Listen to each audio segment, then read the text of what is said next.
মির্জা আব্বাস আত্মহত্যা করতে, মানে এক বুদ্ধিজীবী পোস্ট করছে নির্বাচনটা আর 15টা দিন পর হইলে নাসিরের অত্যাচারে মির্জা আব্বাস আত্মহত্যা করতে। কথা কিন্তু 100% সত্য। মির্জা আব্বাস তো যে সেজেরমই হোক হারান্য হয়েছে নাসিরুদ্দিন পাটোয়ারির, কিন্তু মির্জা আব্বাস কি এখান থেকে কোনো রকম বাঁচতে পারছে?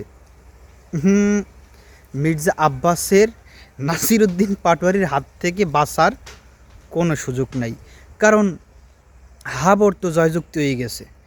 এখন 2 কক্ষ বিশিষ্ট যে সংসদ হইবে, উচ্চ কক্ষে যেহেতু জামাতে 44 জন প্রার্থী যাইবে আর বিএনপির যাইবে 46 জন, মানে সমানই।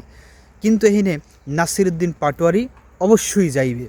আর নাসিরুদ্দিন পাটোয়ারি সংসদে গেলে মনের ভুলে যদি কইয়া হালায় মির্জা আব্বাস তুই তো বাটপার চোর, আমার ভোট চুরি করিয়া তারপর তুই সংসদে আসছো, এই কথা যদি মির্জা আব্বাস কয়, তাহলে মির্জা আব্বাস মুখটা রাখবে কই? আমার একটা টেনশনে পড়ে গেলাম। এই লোকটা অনেক কষ্ট করিয়া পাটোয়ারির হাত থেকে বাঁচছে, কিন্তু এই পাটোয়ারি কইছে আমি আর পিস ছাড়বো না।